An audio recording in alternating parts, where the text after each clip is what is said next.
Welcome to the lighter side of the dark side. It's your weekly freak show here on Renegade Radio and all podcast catchers, Spotify, Stitcher, iTunes, iHeartRadio, YouTube, anywhere you're listening or watching us. It's the Dark Mark Show. I am Dark Mark, the goth comedian, and as always, everybody's favorite horror writer, Nicole Six. Good afternoon. Hi, Nicole. Hi. There's some guests that tick some boxes. A lot of people always ask me what the show is about, and I'm sure they ask you. Yes. Since you have many more friends than I do, but people ask me what the show is about, and I say the lighter side of the dark side. Also, basically, I like to interview interesting people Yes. that have a lot of interest that I'm interested in. And today we hit the mother lode. We have somebody that has so many facets to them that it's overwhelming almost. We have somebody that not only is a writer, a poet, a former belly dancer, a journalist. She also is the editor of formerly the Vegetarian Journal, now the Vegan Journal. And you know how we always like to talk vegan here, even though I'm not a vegan, although she would say I'm pre-vegan. And also, and most importantly, also does ghost tours, is a witch, and does tea readings, tarot readings, and smoke readings, and all sorts of things. One of the most fascinating guests we've ever had, and I know we're not going to get to all of that, but I just wanted to get it all up front. It's Rissa Miller.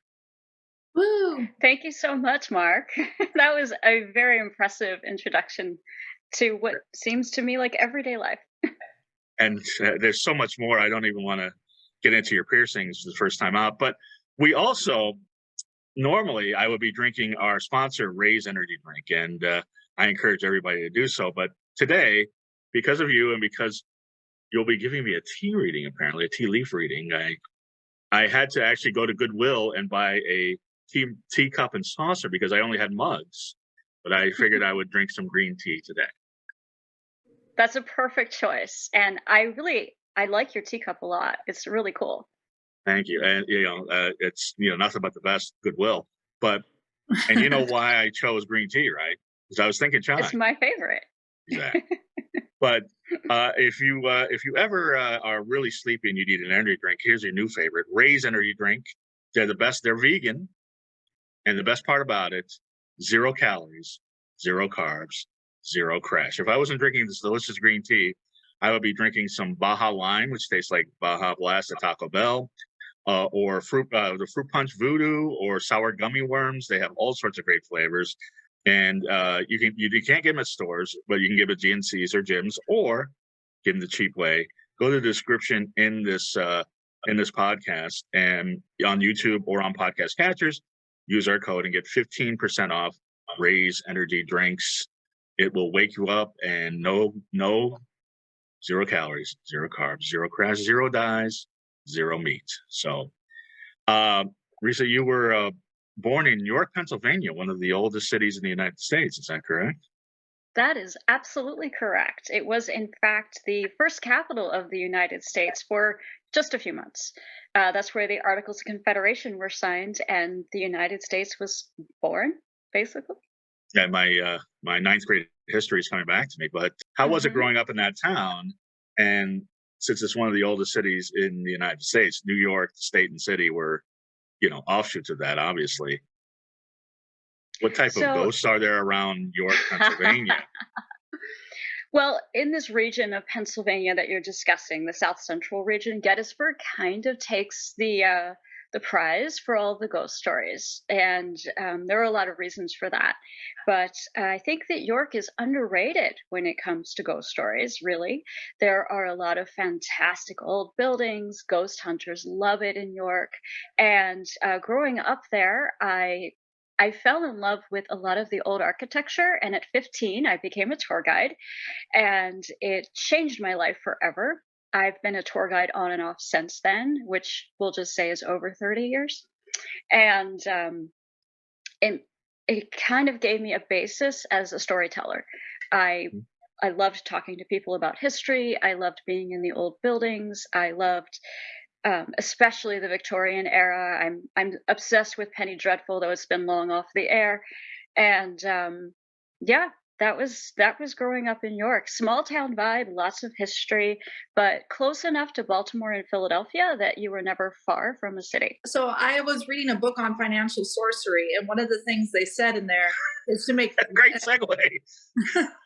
is to make friends with the ghosts and spirits of a place. And they said pretty much every place has its own ghosts and spirits. Do you find this to be true? I do find that to be true personally.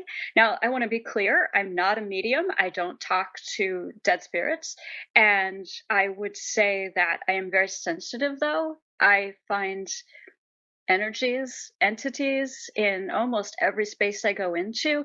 Think about how old the land we're living on is. Right. I mean, most people only think back to colonists, but there were people in America way before the colonists. Lots of native cultures were here first. They had their own beliefs, their own rituals, and this was their land. And of course, there are spirits of animals to think about too. They are no different than us. They leave the same kind of emotional energy behind. So yeah, there's definitely energy in every place, and I think interacting with it is a good thing to do. You certainly don't want it to be, agitated with you. Yeah, yeah, exactly. And, and I think there's a lot of misinterpretation there too.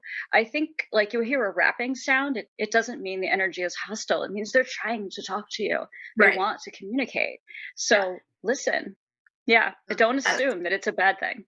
I have an old building, and there's definitely a presence in my apartment that I noticed like right away. And so I just kind of ignore it when it makes noises. Well, you live in Koreatown, so that's gunfire, but that's another thing altogether.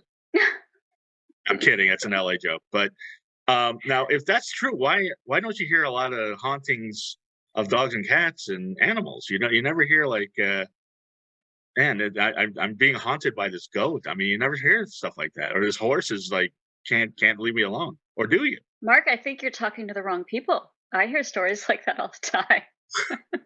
I gotta hang out with you more. I don't know, but it's just no. I just see like ghost hunters, and there's always like some strange human apparition, but it's never like you never hear somebody like meow meow meow. And I don't have a cat. What's going on? You never hear that. Well, there are definitely lots of ghost stories of animal presences, and if you go into something that say used to be a slaughterhouse, anybody can feel that energy. Anybody. You don't have to be psychic for that. You can feel the pain of all of that death. And I would say that in the town where I give ghost tours, Ellicott City, we have quite a number of animal spirit stories. We have a whole animal spirit tour that people are allowed to bring their dogs on, but it includes horses and goats and cats and dogs, and it's fabulous, and people have a lot of fun. And I think also carrying their pets. People have a lot of fun with their dogs on the tour. Okay. So the dogs get freaked out? That's happened. There's one spot it's one of our hot spots in the town, and I was in the middle of talking about the Battle of Monocacy and how the soldiers came back and the roads ran red with blood, and next thing you know, all the dogs were barking at something behind me. None of us could see it, but every single dog could. So we just pushed on. We moved on down the street to let the dogs have some peace, and the spirits have some peace from the dogs as well. We just got out of my season, Halloween, which is your season. The thing that I had read, you had gone to York and you had done tours there, but I did. It was my first time ever doing ghost tours there, and Oh, really? Yes, I've done history tours here in York, but I had never done ghost tours here, and I I researched it and wrote it myself. I spent a lot of time at the Historical Society. I talked to random people about, have you had an experience in this building? It's a process collecting the information for a ghost tour. Sure.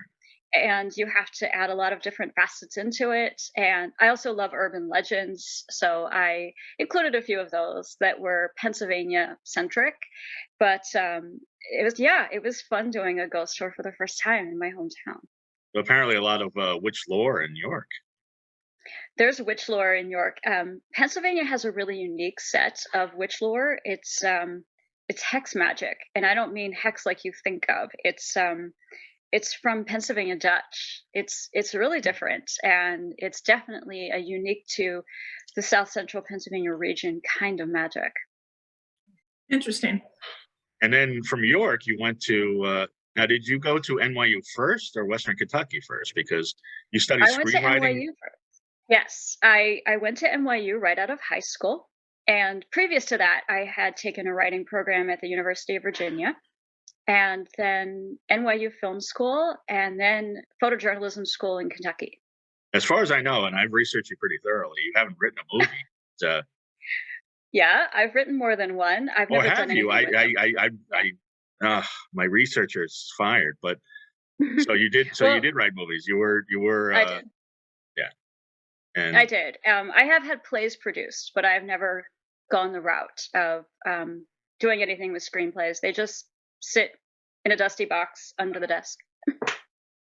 okay, because we've both written screenplays. It's tough, and but I mean, you're not, you're obviously passionate about writing, and I mean, why NYU? I mean, I know why NYU, but how did you go to Kentucky? Where did you just kind of like went totally another way with I did. Well, it was just one kind of storytelling for another. it? Hmm. So when I left NYU, I got a job writing at a newspaper, and my roommate was a photographer. And I really fell in love with photojournalism, the idea of visually telling a story. And I decided that I had to do that instead. And I Okay. was really sure about it. So I went to, there were only 3 schools at the time in the country that offered it. I sent for information from all 3. 2 of them never sent me an application. And the one that did was Western Kentucky. And that's where I went. How dare they? Nice. But was it? I mean, it must have been a culture shock going down to the South. Yes, it was a big change in more ways than one. My all black wearing self did not naturally fit in with Southern girls. Um, Not a big goth scene in Western Kentucky. there was not. But I maintained. I was myself. I loved the program. There were people there from actually all over the world for that Hmm. particular course of study, and it was a great experience and a great way to learn visual storytelling, to learn to use a camera to do it. And to go on our whole nationwide tour, you ended up. Now it's funny because you live in the Baltimore area, I do. but when I think of Baltimore, I think like Homicide, The Wire, and friends that I know from Baltimore who are just like, it's like a war zone. And then I see you in your idyllic farmhouse with all your plants and on your videos. I'm like, where in Baltimore is this? I The just know the county. corners. um, First of all, as you probably know, when you're talking about a TV show or any one particular neighborhood in any city, that's just one area. Sure. Baltimore's a big city. There's a lot of Hmm. diversity. There's a lot of different kinds of neighborhoods. And as you get out away from the inner city, there's country, there's suburbs, there's a whole range of living situations. So it's everything you would expect in an area of the Mid-Atlantic. Sure. So how did you end up there? Just I worked at the Baltimore Sun. right. Yeah, It, I it worked at just the out of Baltimore just Sun. Go ahead. no, which is a very prestigious newspaper. You were writing or photography or both. I was an editor. Oh wow. Nice. Just go Yeah, right. I was. Yeah, Rissa doesn't play. She goes right into editing. She's just like, forget it. I'm going to skip a few steps. I was an editor there. I worked there for 5 years, and then I had a commercial photography studio for 20. Wow. And that's no longer what I do. I do still take pictures. It will always be part of what I do. But I've just decided to move on to other ventures at this point in the game. Well, you must be appalled at this lighting scheme that I have because for some reason it's the sun's setting in Los Angeles and there's like my window I can't get it quite closed. So this will pass, but this is like you're like no, we got to wait for the good light. But um, you became vegan like 20 years ago. You were ahead of 27 years ago. 27 years ago. Obviously, you were 5. But what You were way ahead of the curve. And we're discussing veganism because we do that all. We've had plenty of vegan guests. My former co-host was vegan, and Nicole is newly vegan now. Yeah. She's been Oh, vegan for less than a year. congratulations. And my mother she when I was a kid, she was vegetarian, so she was even ahead of the curve before you. And she's recently become vegetarian again, although not quite vegan yet. I've gone out with many vegetarians. 27 years ago, there weren't a lot of options. The kids today don't know the struggle of a vegan in the 90s. That's right. Yes. Tell us that's about a the fact. struggle of a vegan in the 90s. I want to hear about this. I've actually thought it would be really fun to write a book about what it was like being vegan in the 90s and include some of the terrible recipes that I used to make. But I don't know if that's like a what? sellable book. Tell us one. I got to hear one. One terrible Okay, vegan so- 90s recipe. So there's vegan mac and cheese now, and it's pretty solid.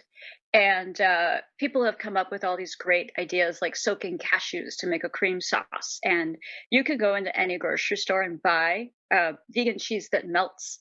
In the 90s, that was not the case. No, it was like a you would brick. make Yeah, you would make pasta, and then you would take nutritional yeast and stir it in with some really awful, gritty soy milk, and you would sort of pour that over it. And it was just the worst thing you've ever tasted. I would try to smother it with paprika or chopped spinach or anything, but I still ate it because it was my food. But yeah, it was not an appealing dish at all. And I remember dating in college being like, oh, I'll make dinner, and sitting there going, oh shit, what will I make? And it was usually I would usually opt for like the safe choice, marinara sauce over regular pasta or something. That's what I was gonna say. I just Yep. I really like vegan cheese, so for the most part, I just try to use not cheese. Yeah. Like if it's pasta, it's gonna be marinara. I'm gonna keep it simple. Oh yeah, it's a classic and it's always good, and nobody thinks it's weird because a lot of vegan food is still considered weird even now. And people assume I eat Maybe in salad. Maryland, we're in Also. LA, it's like the norm now. That's exciting. I've been It really is. I've been wanting to get to LA and do like a vegan tour, but it just hasn't happened We yet. have a lot of good vegan places out here. Yeah, but I will say that the vegan cheese was Nicole's stumbling block as far as I would have becoming gone vegan sooner if it wasn't for my love of cheese. Mm, But she has it is a found tough one. she's found some good cheese, but it took a while. I haven't found good cheese yet. Well, you found some cream cheese that you liked. Yeah, but cheese. I've just sort of accepted the fact that it's never going to taste like cheese. Like as long as you Yeah. let go of the fact that it'll never be cheese, it's really just like it's more like having a cream-based something is more what it's like. Cheese is gone. I would- Like they don't make anything that tastes like cheese. Well, I mean, you haven't had cheese in 27 years, so Riss is giggling, but really, cheese has come a long way. Now, there's a couple of things that I can say that you probably relate to. My father's lactose intolerant, so he used to have. This is before almond milk, cashew milk, oat milk, all the milks. There's no excuse not to drink milk these days, and I don't. But he used to have mocha mix, and I would go over his house, and they would put mocha mix over cereal, and it was the worst. It was so bad. Now, with almond milk and soy milk, it's just like it tastes like milk. It doesn't. Yeah, mocha mix was just it was awful. And I remember quite a few years ago, more than I would like to say, I was dating a vegetarian, and Boca burgers were fine. That was about it. And we tried the Boca chicken and grilled it, and it was the worst. It was so bad. It tastes like fish. It was horrible. It was the worst. It's supposed to taste like chicken. Now there's good vegan chicken options. Yeah.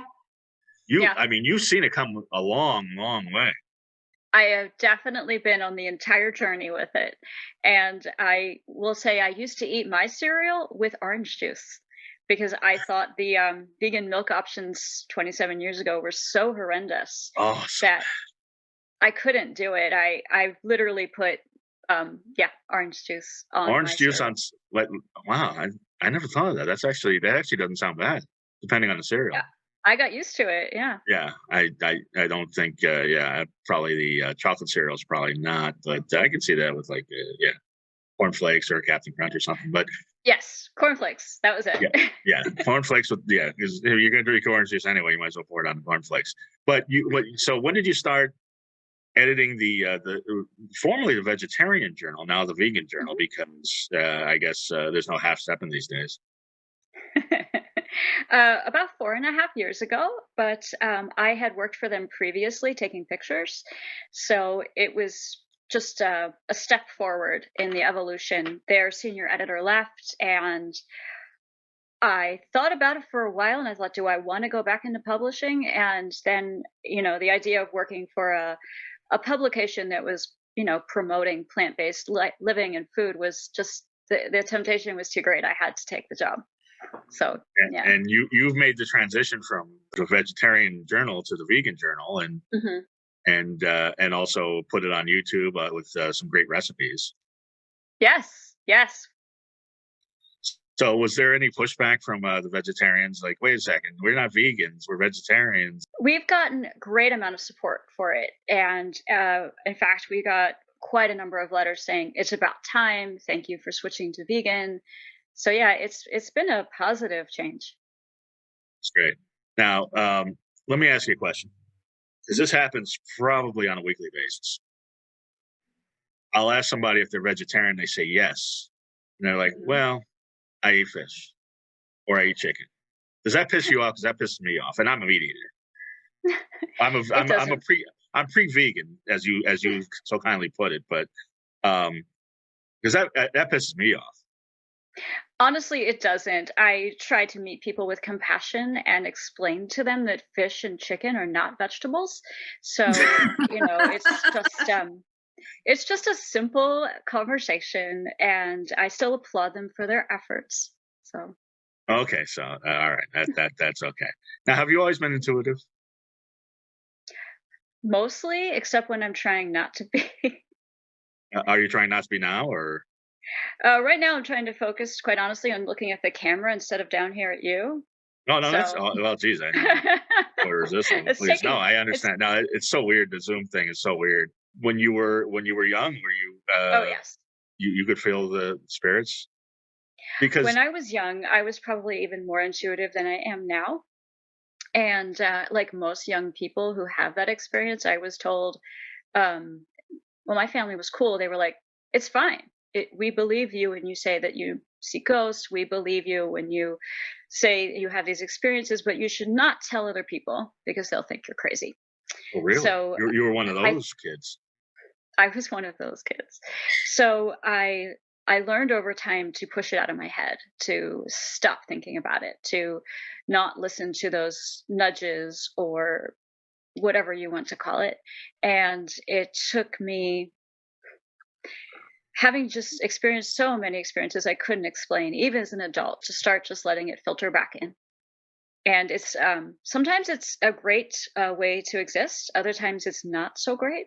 Two strange things happened today, Rissa, and I don't know how I should interpret this, and I am not intuitive at all. I mean, and Nicole will tell you, I am not intuitive at all. I can't read people to save my life. I don't know what's going on. I don't know the future. But two weird things happened. Now, Nicole was actually going to be doing a tarot reading before the show Yes. and had Mhm. moved it early because I messed up the time. I thought our time was going to be 3 and it was actually 4. And then that reading was postponed. Okay. Weird. That whole thing just got weird. And then Serendipitous. that's a little serendipitous. Here's another serendipitous thing. I was walking about an hour ago, and I passed former guest David J, who was the bass player for Bauhaus and Love and Rockets, who was sitting at a coffee shop. And I was thinking, should I say hi to him? But he was really deep in conversation, and I was like, probably just I'll just let it pass, because he wasn't looking near me, and he would have said hi, but who cares? But I haven't seen him in 4 years, Hmm. and that was weird to cross his path. At least at 2 o'clock in the afternoon, just walking. Yeah. I will tell you, I don't necessarily think coincidence is a thing. And not just because I'm intuitive. Interestingly enough, in journalism, they teach you that coincidence is not a thing. And many science was also teach you that coincidence is not a thing. So when these things line up in the way that they do, it's because there's a reason. You were supposed to cross paths with him today. Maybe you should have said hi. And for Nice. Nicole, that reading wasn't supposed to happen at that moment for whatever reason. It's supposed to happen some other time because more information will come to you at another time. Yeah. Well, that isn't that just like me to pass up a moment like that. But now, now Nicole, like I said, Nicole does tarot cards, and you do tarot cards. I've asked this of Nicole. I've asked this of other tarot card readers on the show. Mm-hmm. If you're so intuitive, why do you need the cards? The cards are a tool. The cards are a tool. The tea is a tool as well. It's the same. I understand, and the smoke is a tool. But just getting into tarot for a second, because I'm assuming that's where you started with readings, or was it? Actually, I started with tea. See what I'm saying about my intuition? I have none. I have no idea what I'm talking about. But so you started with tea now, and you have been a tea enthusiast for a long time. I can remember. You're a tea enthusiast, but you like green tea. You like Yes. very basic tea. I do. I have a lot of fancy tea, and people who know me love to gift me fancy tea, and I will drink it. I mean, I enjoy and appreciate the nuance of a really exquisite tea. But for my everyday tea drinking, it's just plain old green tea, no thrills, no sugar, nothing. Just wrap a cup around it. That's how I like it. Okay, not a mug, a teacup with the sauce. Anyway, but that's what I have right here. Yeah. But I was going to say, my camera. Oh yeah, I see it. Yeah, I see it. You got like a weird just for our. I see. Yeah, it. I do have a weird. I have a weird. There's a weird. There's a you got a weird. Well, it's your background's a little fuzzed out, which I know the Zoom types like some people like to do that. Some people with messy apartments like to do that. I don't think your apartment's messy. Yeah. See, that's great. Why do that? Why was that fuzzed out? Yeah.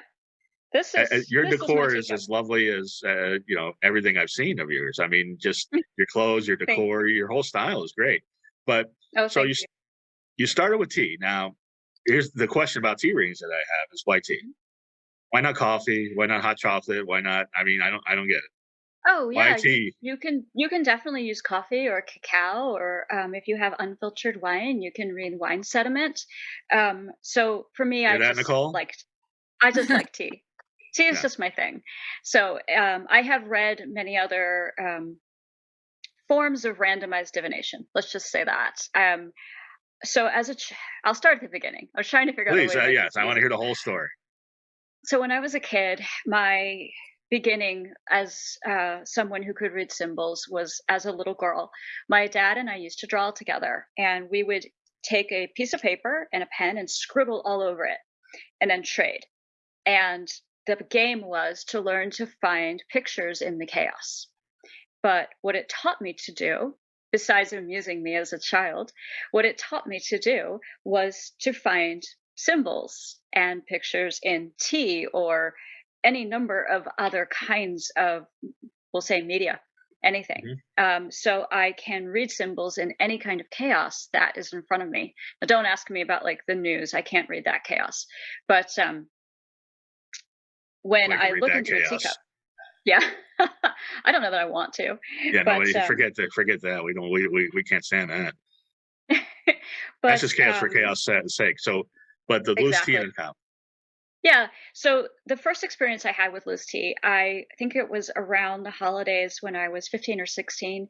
I was gifted loose tea for the very first time. And back then in York, PA, loose tea was a very special thing. There was no Amazon. There was nowhere to buy it. My mom had to order it from a mail order catalog, and it came with a little wire tea ball. Well, the wire tea ball was kind of a piece of crap, and it broke the very first time I used it. So within my teacup, my tea was loose. It was scattered. And as I drank it, I remember saying to my mom, it looks like that's a cat, and that looks like a basket. And she said that was a form of divination in Europe many years ago. You should give it a try. So I got a notebook and I started saying, like, this is what a cat looks like, and this is what a basket looks like, or a flower. And I just intuited my own meanings for the symbols. And that's how I started. And I just sort of taught myself in that way. There was no book around then, there was no internet to look things up on. And I developed my own language for reading symbols just by doing it. Now, is that the traditional way that people have read tea leaves in the past, or is that just your way? I don't know. Every tea leaf reader I know has their own way. Really? So yes, there aren't tons of us around, but we tend to know each other, and we all There's read a differently. there's a whole tea leaf community like reading people. A small one, but yes. Yeah. And we occasionally all chat or get on a chat like this, and it's funny. We all come from different directions, but we'll arrive at similar readings for someone. So even if we read symbols differently, we assign meanings to them that end up in the same direction. It's really interesting how it seems to sift out. And I guess this is probably a good time. I should probably outline these shows and have a structure, but you know me, I don't. So probably a good time because you were kind enough to do a reading for me. And I Nicole, was. apparently my reading is something that Rissa has never seen before. Oh, wow. And before you get You to have a really unique symbol in it. uh, I do. And but before you talk about that, I was afraid because I did what you told me to do, and I had seen Mhm. other cups that you had as examples, and I didn't have as many tea leaves in the cup as the other examples. What does that mean? You had plenty. Did I? You had plenty. Yes, You had cups that were absolutely. like full of tea, and I just had. I mean, it Mhm. was scattered, but it was like there was. It didn't seem like there was a lot of tea to me. You had plenty of tea in there for me to get a reading. You didn't have a lot Okay, of blockages, which is a lovely thing for you. I definitely don't have blockages. I'm too open, if anything else. But Nicole, apparently, in my future, I'll be smoking a lot of weed and watching The Wizard of Oz and Pink Floyd and matching them up because there was a lava lamp in my tea read. I have to tell you, that is not in my symbology language. I've The never had lava one in a lamp. teacup ever. Nope. I went online and looked up like symbolic meaning for lava lamp. There wasn't one. So I pulled out a dream dictionary, and that's what I have for you is the dream dictionary meaning of a lava lamp. But that wasn't one of the bigger aspects of your cup that I would want to share. So I did make notes that I'll send you afterwards, just some general notes. So would you like me to start? Yeah. Yes, I would like you to. Do you want me to show the picture to the camera? Um, if you can, I can edit it in, so it's up to you. But so Nicole So sees it. so I'm starting here under the handle, and that is what represents you as you are in this moment. And it's because most people hold their teacup, on the handle. They Hmm. leave their biggest energy imprint there. And the first symbol immediately under it was a very faint bull. And I Faint don't bowl. bull Well, bull. Oh, bowl. Oh, bowl. Oh, okay, yeah. Yeah. Yep. Like yeah, And yes. Toro. Yes, I got it. Okay. just like that, yes. So the fact that it didn't show up fully formed tells me that you give away a lot of yourself to other people. And even though you are strong and you have all of this very powerful energy, you spend most of it on other people, not on yourself. And immediately under that is the letter U. So I know that that was representing you.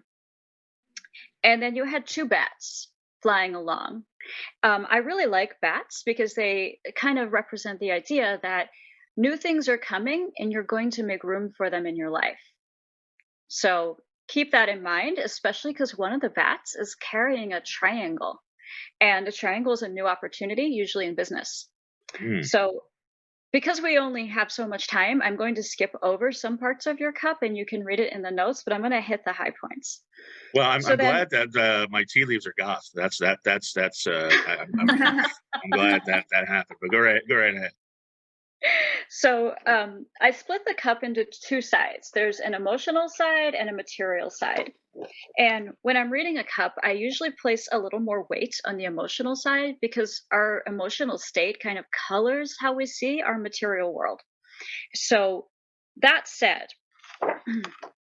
in your deep emotional state, you spend a lot of time um, putting on a great presentation, and then underneath, you have a lot of confusion.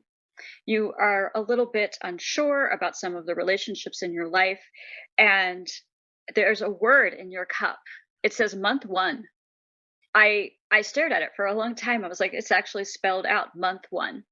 So I think that in January, you're going to have someone come along. I really want to show this. And I'm not Yeah, good with the camera. I don't know why it's because I think you're reversed, so that's why every time you okay. Okay, do you see this right here? Yes, month This one. is you. This is you, and somebody's like talking at you and talking at you and talking at you. And I feel like come January, month one, you are going to be in a new situation, and it's going to probably be something to do with your work. That someone is going to be talking at you and talking at you to the point where you're going to almost feel fed up. And the other thing that came up on this side is something that's kind of calling you to look after your own health a little bit more. So there's also a resting dragon, which I kind of love. It shows me how strong you can be, how absolutely fierce and capable and well equipped you are to handle life. But this dragon is laying down. It's like taking a break, and a much more dominant energy on this side is a mouse. So I would encourage you to be a little bit bolder and to go after what you want for yourself, especially in your personal life. That it's okay to embrace the things that you know you want and the people you know you want to have around you. Now, heading past all that, here I'm going to be backwards again. There's a big gap. There's a big opening. Right. I saw the big gap. Yep. So there's two ways to look at a gap in a cup. You can look at it as an opportunity for new things to come in, or you can look at it as, oh crap, there's a big gap in my life and there's going to be an emptiness. So Take a wild guess what I will interpret that as. I'm sure you will. But I think that this is a gap of time that's coming along, probably after January, after you get through this person who's coming along to make you an offer.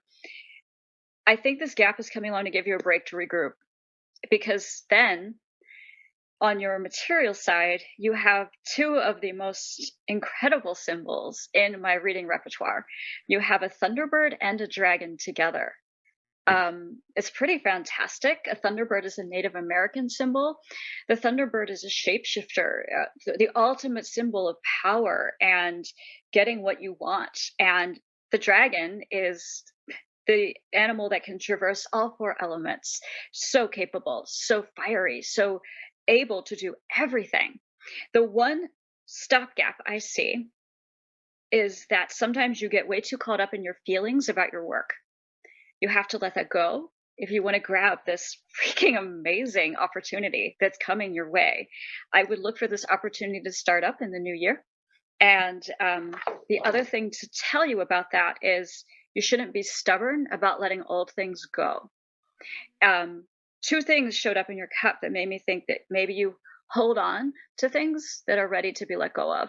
And it's okay to respect and honor where you've been, but there's a big axe in your cup. It's a reminder that if you want this new stuff to come along, this incredible new opportunity, you're definitely going to have to let go of some old things. And the truth is, those cycles are done. They've already completed themselves, and you know it in your heart, but you're maybe a little bit attached to some of the older things you've done professionally, or people that maybe have been part of your life but don't need to be anymore. That it's okay to let go of. So I'm just talking and talking and talking. Do you have any questions about anything I've No, said? I'm just kind of taking it all in, and I'm trying to figure out where that comes in my life. And unfortunately, it almost sounds like you're telling me to to let go of the stand up and the podcast for something better. I don't I don't know that specifically, but I think that when it happens, you're going to know it immediately. All right. I think you're going to know immediately that something fantastic is come your way. And I'm looking through my notes really quickly to see But if I missed also anything. possibly leave LA behind, which I've contemplated. That could be what you have to leave behind, but you could still do your podcast from Yeah. anywhere in the world.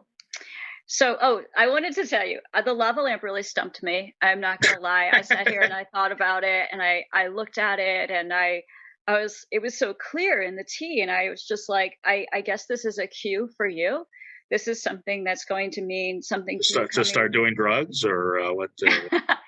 Well, the Dream Dictionary said it represents feeling feeling joy in how weird your situation is, and that it can be wonderful to be in a strange situation. I've never shied away from strange situations, so I guess that it was supposed to be a fit for you. I guess so. I don't know. I feel like I should buy a blacklight poster. Nicole, from you know me well enough. What do you think of this reading? I mean, it's one What's of your those things that interpretation? might prove itself pretty quickly. I mean, I don't have an interpretation. I don't interpret symbols. Other people's. Okay. Okay. But I would say it'll be something you're going to know pretty soon.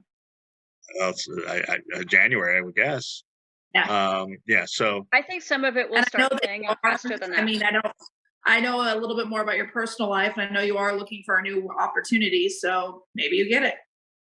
well, and I'm just coming off a gap of something. So I don't know if that's the gap that's in the cup, or that might not be in the future. That might be the gap right now. But I don't know. But I could definitely see a work opportunity in your future because right now you're very open to it and you're trying to attract it. So Right. Okay. Well, we'll know soon Yeah. enough. we'll know in January, I suppose. The one other thing that happened here is Yeah. showed two people negotiating, and I feel called to tell you not to settle for less than what you want. And even though you might think you're making a big ask, to make it, Okay. because the opportunity was so strong and you had a thunderbird and a dragon with it. So that was my one little piece of advice for you on that. All right. Well, it's I don't know. I don't know how to interpret that. I've got to really sit with this, but yeah, we'll see. I mean, that it sounds like if I play it right, which sometimes I do, sometimes I don't. There's a really good opportunity coming. It looks like it. It looks like a fantastic opportunity, like the kind of thing that might change your life. There's also an 8 in the cup, which in numerology is the number for money. Cool. I could definitely use that. Now, Rissa, here's a question for you, and thank you so much for giving me the reading, and that's why you're on the show, because I want people to take advantage of your reading, tea readings, smoke readings, tarot readings, and we're going to get into smoke readings and tarot readings. I'm very curious about that. Like I said, we barely scratched the surface with you, and you're so fascinating. But Nicole and another person gave me tarot readings just before the pandemic, and neither one of them said, you know what, there's going to be a worldwide pandemic and everybody's going to be locked up for 2 years. So what? Every psychic that I talk to says, oh, I knew that was going to happen. I just didn't want to say it, which I call bullshit on most of them. So why did no psychics predict the pandemic? What happened there? To be fair, Mark, I said we were due for a new plague. I did say that. I did. But what I specifically I asked didn't was know what it would be, but I mean, I said that every 100 years we have a plague about this time. okay, but I was We were specifically actually asking. overdue. It's just me being rational, though. I was specifically asking about a woman. You're like, yeah, I can see that happening, and then it didn't happen.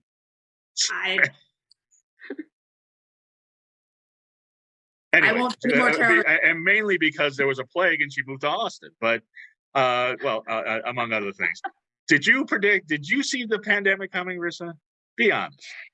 No, I won't lie to you about that. I did not see the pandemic coming. The one thing that kept showing up every single cup I read going into that time had a squirrel in it.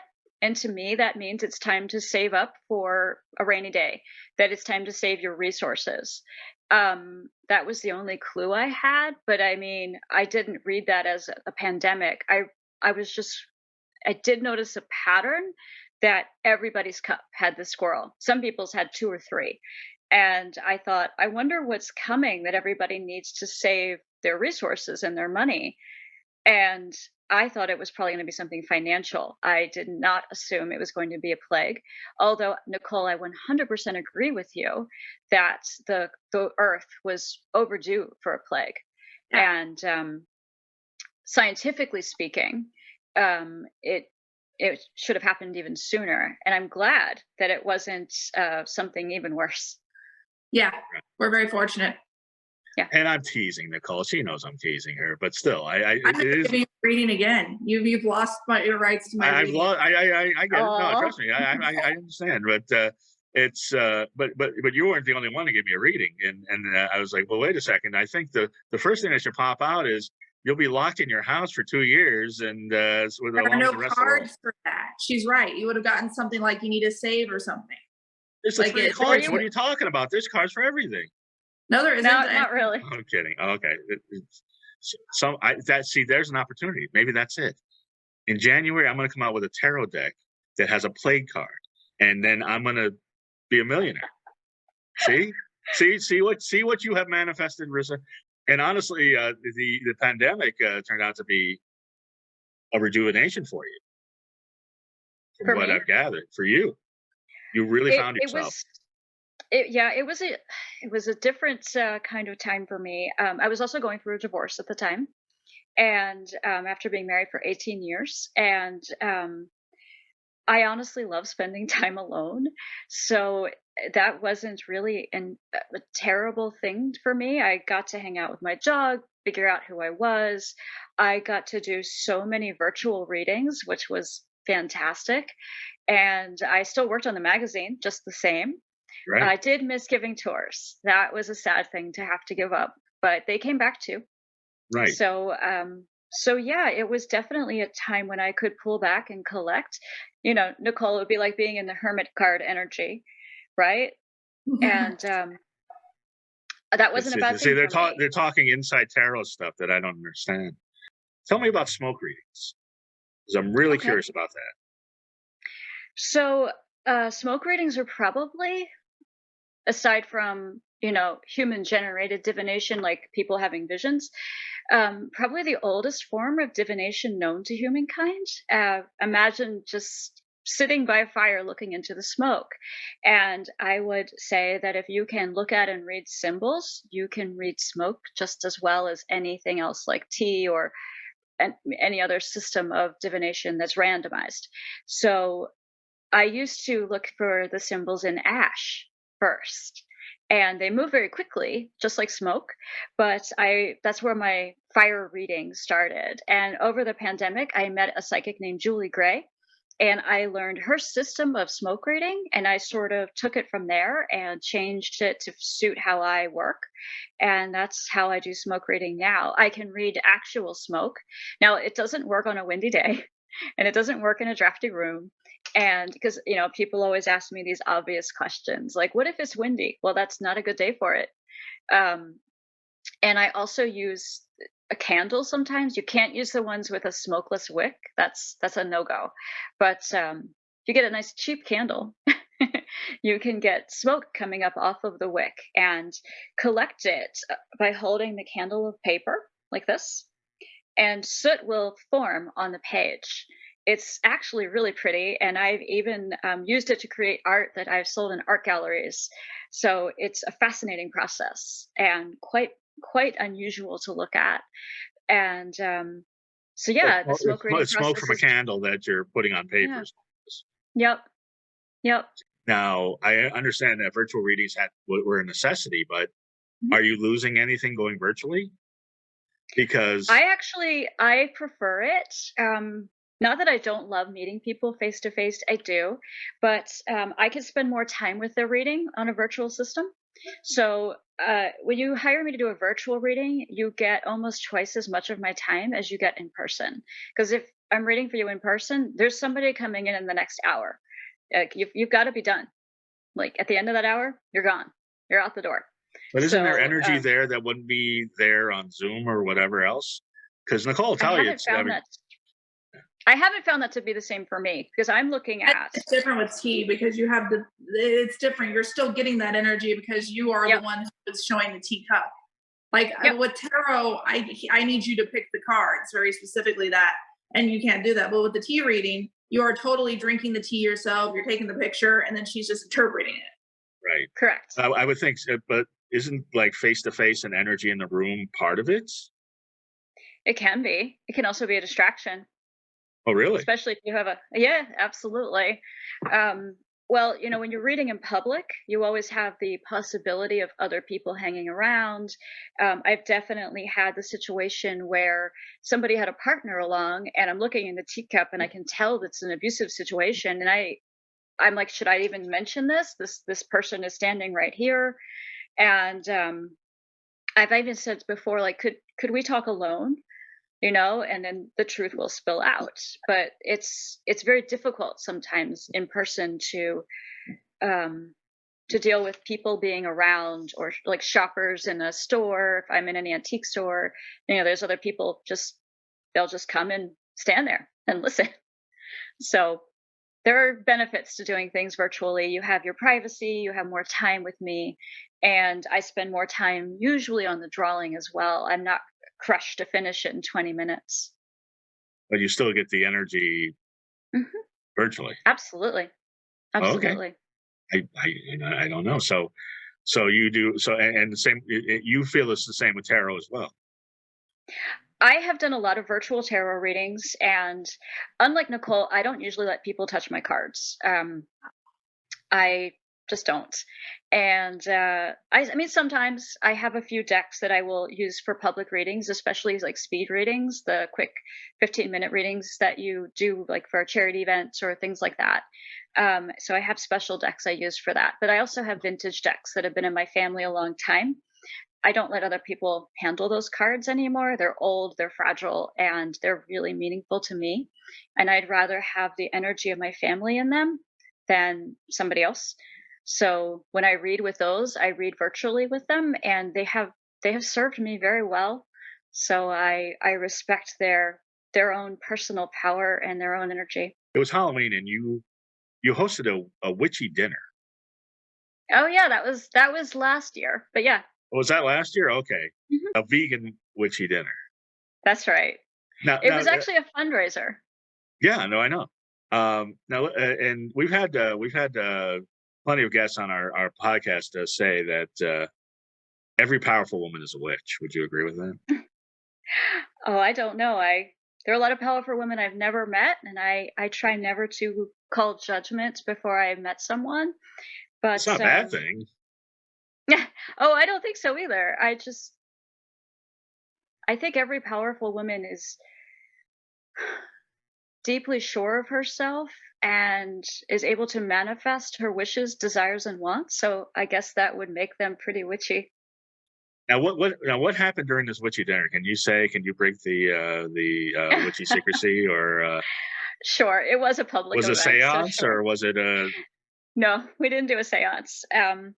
It was, let's see, it was held in a barn, and it was catered by a fantastic vegan catering company. And she made witchy themed food. She had like a mood ring cocktail that changed colors, and That's great. It was really fun. I told history of witchcraft in Pennsylvania, and then everybody got one tarot card as their reading, and yeah, it was just really fun. And the same 501c3 charity did a tacos and tarot party this spring, and myself and another tarot reader did quick speed readings for people, and they also had like a huge taco dinner. So that was also really fun. Speed readings and speed tacos. That's great. And not only of all the things that we talked about, you were a horror hostess. What happened with that? Because you only did one episode, and I really liked it. Unfortunately, the editor had to get another job. So Ah, we had 2 more episodes in progress, and one of them is literally one scene from being complete. And as soon as she is able to finish the editing, I'm excited to get that online. And we have another one almost ready to be filmed. The script is done, the research is done. But yeah, I'd love to see that project go forward too. I think you're an ideal horror host. And also, Thank I you. also saw there you did a Halloween event not too long ago with apparently a nice tight corset and goats. I did indeed. That was another fundraiser. It was for Lancaster Farm Sanctuary, and it was another all vegan event. And I researched and told stories about Lancaster, Pennsylvania, which I knew very little about. And it was an interesting contrast to York and Gettysburg, which are histories I'm more familiar with. Hmm? They have the wackiest history and ghost Lancaster, stories. Pennsylvania. Yes, You, absolutely. do you have an I example of mean, that? how about a 10-foot mummy walking through a public park We with don't get that swords in through his LA. head? Oh, Yeah, swords through his head. when was this? And this would have been in the late 1960s, and apparently a lot of people saw it. It was reported on the local paper. They also have a cryptid there called the Albert Witch, and it's like a 4-foot tall Bigfoot, and it likes to eat apples. Oh, well, as Bigfoots tend to do, or big Yeah, feet tend to do. I don't know what the plural is, but yes. like I said, the most fascinating set of stories ever. Yeah. And it's you do all these things in Pennsylvania, but you also you tell the real witch stories, not the Blair Witch bullshit that was in the movie. The real witch stories. Well, when I had my big moment on WYPR, which was the NPR station in Maryland, it was for my history into the research of Maryland witches. And people always ask about the Blair Witch. And it is a fiction. It was a brilliant fiction. Yeah. A mad applause to those 2 guys who put that together and fooled us all for a while. But yes, that is For the one most, movie, not three. yes. But brilliant marketing, Yeah. really. And yeah, that is the most famous witch in Maryland, and it's not a true story. So, but Maryland has plenty of true witch stories, though, and lots of people in I said Pennsylvania, women but and you're men. talking Maryland, yeah. Oh yeah, well, I have researched both, but the Blair Witch was Maryland. She is a Maryland story by 2 Maryland film students. Right. So Nicole, do you have any magical questions? Because I know that you love when people talk magic on the show and spiritual things. What makes tea leaves so easy to read? Like, how do you see the symbols? Like, is it just you, or is there like a book like of symbols for tea leaves? there are lots of books of symbols for tea leaves, and you will find there's very little overlap between them. So when people are interested in tea, I always say first practice looking, because it doesn't matter how many books you read if you can't see it. It's not your divination, and that's okay. And I should turn this cup so you can see what I'm talking about. Okay. So I have my teacup all drank, and I put the saucer on top, and I'm going to swish it away from my computer so there's no tea spattering over this way. I'll let you get away with it this time.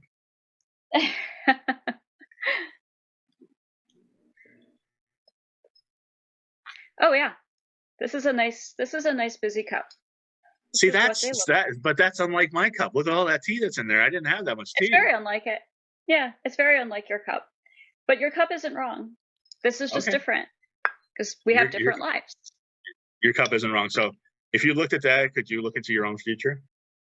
I don't read for myself, and I don't read for people who are very close to me. I don't feel as though I can do it without bias. Okay.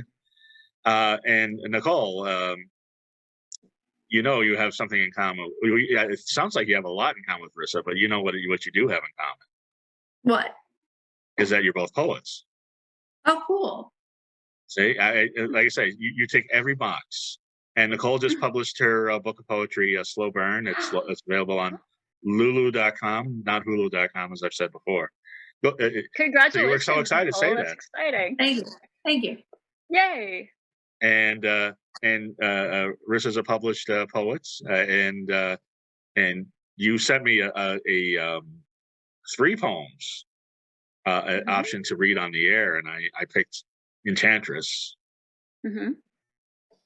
And would you like me to read it? I would love for you to read it, but you probably here's what's weird.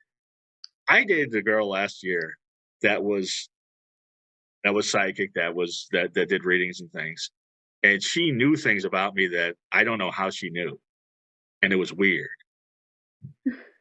Like, she's like, "Oh, you work over here, right? And this is what you." I'm like, "How do you know that?" And she may have looked it up online or found something, but it was so weird. Like, she would every time we would text, she would throw, "Is this right about you?" I'm like, "Oh my God, how did you know that?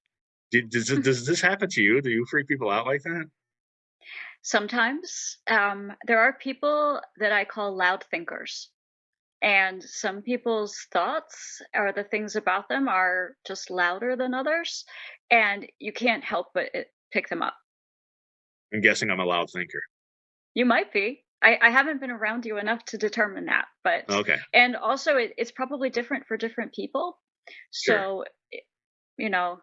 And each psychic, there are a lot of people who fall under the category of psychic, and it works differently for everyone. So, I mean, there are people who are mediums who can speak to the dead. There are people who are seers who, do interpretations like Nicole and I. There are people who are telepaths, and that's a totally different skill. And sure, there's definitely overlap between the different kinds of psychics. I didn't even hit everything because I missed animal communicators. And there's just all different ways to utilize the power of your brain and the parts of it that we don't necessarily use on a regular basis. But there's all different ways to exercise a psychic gift. Yeah, it was so weird. But and here's the ironic thing is that she ghosted me. But what are you gonna do? Oh. Anyway, but you know why I picked Enchantress, and I mean, they were all great, but that's the one that really hit me. So I would love to hear it whenever, if you'd like to read it. I would be happy to read it. Are you ready now? Let me pull it up. I don't have it memorized. No, that's okay. Nicole, are you ready? I have poetry memorized either. Are you ready, though, Nicole, to hear it? Yeah. Yeah, is Trouble ready to hear it? The Trouble the Cat? Trouble's sleeping. Okay, all right. Oh, good. All right, well, here we go. Enchantress. Real evil doesn't dwell in the shadows. It asserts more than enough beauty to draw you under, to hold you loosely until you don't want to go. Real evil is seduction, not mangled with fright. She tastes as sweet as 1,000 souls, all of them coiled on her tongue, singing the loveliest song of temptation. And you can decide to follow, to give her everything. Love is paramount to the pain, a catastrophe that plunges into the experience of living. She feels you yearn for tenderness. Everyone understands this need. They have known it, missed it, dreamed of it, healed from it. But when real evil comes, will you fall for it? Will you enter her mouth, taste of eternal ardor, give her everything, trade your soul for her lovely lips? Or will you stay behind, wishing once more for the soft hands to tuck you into the shabby bottom of the world, tummy roaring with hunger? Woo! It's great. That was great. You are quite the enchantress, Rissa. You know that. Thank you. What's great about modern technology, even though I've complained about Zoom almost every show, you can give readings all over the world. And if people want tea readings, smoke readings, tarot readings, which is your most popular? Tea readings? Tea. Yeah. Absolutely. So if people all over the world want to get tea readings, smoke readings, tarot readings, how would they get a hold of you? My website, teandsmoke.com. Teandsmoke.com, and on YouTube you give instructions on how to get your tea leaves together. and it's I can tell from myself that you're very intuitive, and it's given me a lot to think about. And you just barely scratched the surface. A real reading would be a lot more than what you just gave me. Yeah, we have. It would. I trust me, Rissa, I could talk to you all night, but we only have an hour. So you have some creepy Christmas stuff going on. Just let us know what you got going on. I do. So, in both Maryland and Pennsylvania, I'll be giving talks on the 13 Unmerry Monsters of Christmas. This is another program I researched and wrote, and I love delivering it because it takes you back in time to when Christmas wasn't a commercial entity, when it was actually the scary holiday of the year, before we switched it to Halloween. Back when, Krampus and the Belsnickel and the Yule Cat roamed the countryside. And it's a fantastically fun program. So I start with the beginning of what winter solstice once was, and I come all the way forward into how we celebrate today and where Santa Claus began. There's some weird stuff about Santa Claus and his history. Well, we've had Santa Claus on the show. We know. I'll send you a couple. I'll send you a couple clips. Yeah, it's Santa Claus. He's got a weird side. We've got it into his dark side. Oh yeah. Yeah. He's pretty wild. So the actual Saint Nicholas had a crypt, and people used to line up to touch the goo that oozed out of it after his death. Ooh, really? Yeah. History is so. Did they make it into a candy cane, or what they do? I don't think so. They believed it could heal illnesses, and they would take the goo coming out of the crypt and rub it on their children and stuff. Wow. So yeah, history can be really quite dark. I smell a rebooking for Christmas, Nicole. What do you think? Well, if you want to hear stories of Christmas cryptids, I'm happy to tell them. It's one of my favorites. Like I said, we barely scratched the surface. Go to teandsmoke.com and just Google Rissa Miller. You'll find so many great things. You're a fascinating woman, and thank you for joining us tonight. Thank you, Mark. Thank you, Nicole, for having me. It was absolutely a pleasure to talk to you both, and of course, the kitty. Oh, thank you. Yes, Trouble the cat, everybody's favorite. And Nicole, how do people get your poetry book, and how do people get a hold of you for local readings in Los Angeles, or are you going to start doing virtual readings now? Maybe. No, I only do local. Okay. I'm at Nicole 6 Books on Instagram, Nicole H6 on Facebook, and you can find my book on lulu.com. It's slow burn, but just look up my name, Nicole 6, and you'll see everything written by me. And look out for the movie Slice, which is a golf horror movie. We're going to the premiere tomorrow at the Chinese Theater. And Nicole, I don't want to give any spoilers, but apparently golf does not agree with Nicole. I have a cameo, that's for sure. Yes. And I'm Goth Comedian on all social media. Everybody have a wonderfully creepy week. Bye. Enjoy your tea.